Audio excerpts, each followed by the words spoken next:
Hello friends, welcome to another new playlist. This is the playlist of real numbers. This is the first question in the series. I'll put the link to the entire playlist down there in the description for your reference. ये question पूछा गया था CBSE exams of 2024 में. बहुत ही अच्छा question है, काफ़ी अच्छे कॉन्सेप्ट को टेस्ट करता है.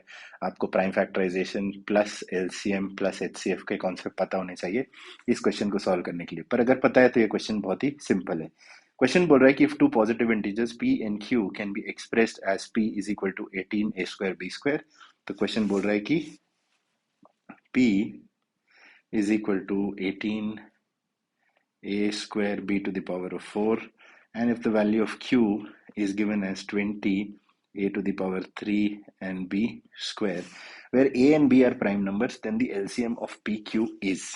तो LCM of pq निकालने के लिए हमको ध्यान रखना पड़ेगा कि LCM is actually the highest power, the highest common, highest highest common नहीं बोलना चाहिए, ऐसा बोलूंगा कि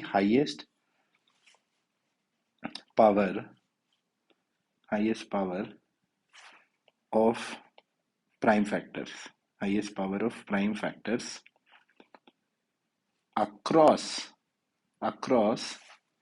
the two numbers. अब इसको थोड़ा एक बार ठीक से समझते हैं. पहले हम क्या करते हैं, p को प्राइम फैक्टर्स में जरा ब्रेक करते हैं. तो क्या मैं 18 को ऐसा लिख सकता हूँ, 2 into 3 into 3 into a square into b to the power of 4.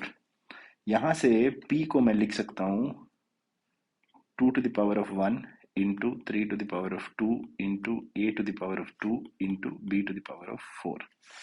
Similarly अगर मैं इधर देखिए q को लिखूं 20a क्यूब b स्क्वायर को, क्या मैं प्राइम फैक्टर्स में ऐसा लिख सकता हूँ 2 into 2 which is 4 into 5 into a cube into B square. Basically मैं कोशिश कर रहा हूँ कि मैं p और q को जो है प्राइम फैक्टर्स के फॉर्म में लिखूं. तो q की क्या वैल्यू हो जाएगी, q हो जाएगा 2 to the power of 2 into 5 to the power of 1 into a cube into b square. अब मुझे p और q के बीच में हर प्राइम फैक्टर की जो हाईएस्ट पावर है उसको पिक करना है. वो होगा LCM of p and q. तो देखिए 2 की हाईएस्ट पावर क्या है, यहाँ 2 की पावर 1 है, यहाँ 2 की पावर 2 है. तो 2 की पावर 2 जो है वो हाईएस्ट है, मल्टीप्लाइड बाय 3. 3 की पावर सिर्फ p में है तो 3 की पावर हाईएस्ट 2 है, तो 3 की पावर 2 इंटू 5. 5 की हाईएस्ट पावर सिर्फ q में है तो 5 की हाईएस्ट पावर 1 है, तो 5 to the power 1 into a दोनों में, लेकिन a की हाईएस्ट पावर 3 है तो a की हाईएस्ट पावर 3 इंटू b की हाईएस्ट पावर जो कि 4 है. ये हमारा आंसर होगा. तो ये हो जाएगा 4 into 9 which is 36 into 5 which is 180 into A cube into B to the power 4. So final जो इस क्वेश्चन का आंसर होगा वो होगा 180 A to the power 3 B to the power 4. और ये वैल्यू है ऑप्शन डी में, ऑप्शन डी. ये इस क्वेश्चन का करेक्ट आंसर है. अगर आपको एलसीएम का डेफिनेशन और प्राइम फैक्टराइजेशन ऑफ नंबर्स नहीं पता है तो इस क्वेश्चन को सॉल्व करना आपके लिए बहुत मुश्किल हो जाएगा.